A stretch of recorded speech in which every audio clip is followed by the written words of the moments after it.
Hi everyone.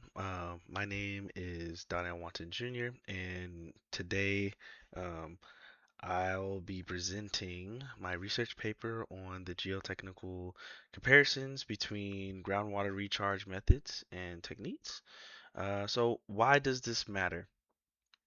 Um, Groundwater supplies drinking water, supports agriculture, and keeps industries running for billions of people across the world.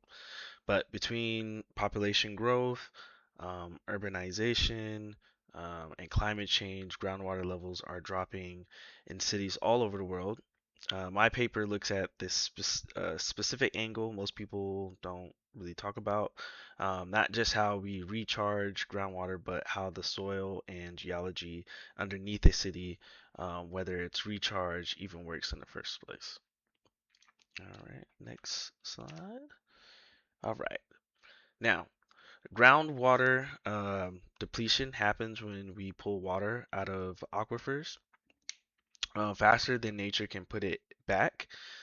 Three big things drive this: overuse from growing population, um, urbanization replacing natural soil with like roads and parking lots and sidewalks that block infiltration, and climate change reducing rainfall reliability while increasing drought. What most people don't realize is that this is also a geotechnical engineering problem. When you pump too much groundwater, pore pressure drops, soil compresses, and you get land subsidence, meaning the ground literally begins to sink. So Mexico City is a prime example. It's sinking at 50 centimeters per year because of that exact problem. All right, now what is a managed aquifer recharge? MAR or MAR, right? Um, is the engineered process of intentionally directing water back into the aquifers. There are several methods.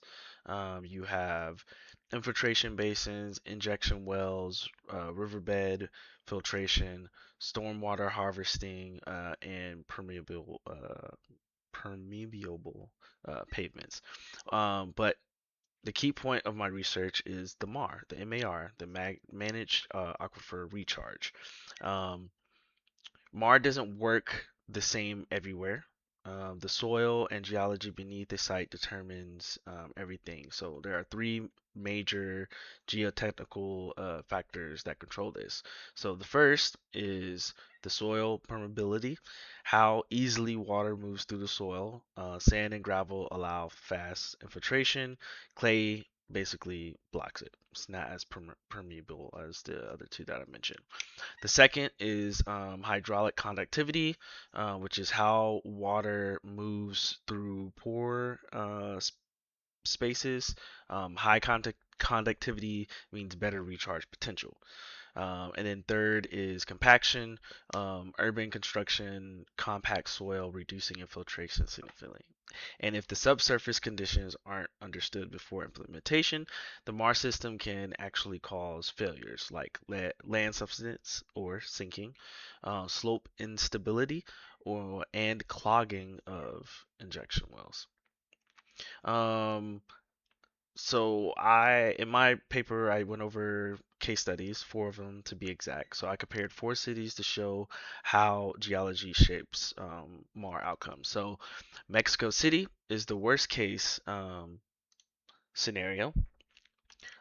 Decades of pumping from highly compressible clay caused land to sink that is now almost fully irreversible. Researchers found rates of 50 centimeters per year, like I mentioned earlier. That same clay makes surface infiltration impossible, so engineers are limited to expensive deep injection wells, and that's pretty much Mexico City. Now, if we talk about Los Angeles, it is more of a success story. The city sits on coarse alluvial sands and gravels, perfect for infiltration. The MAR program recharges about 120,000 acre feet of groundwater per year through spreading grounds and injection wells, supplying water to over 4 million people. Now, the third case study was Amman, Jordan, which is fighting a water scarcity on top of being having difficult geology.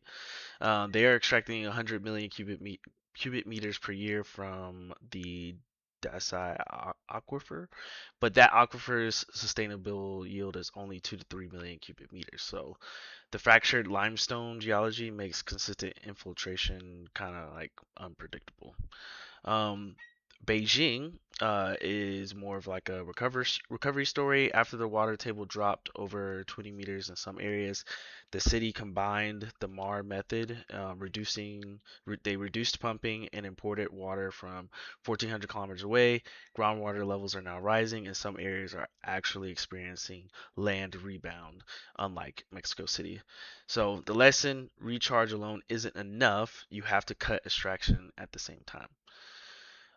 So to conclude, what did we learn? No single MAR technique works everywhere because you have different areas, different regions, and different geology makeup.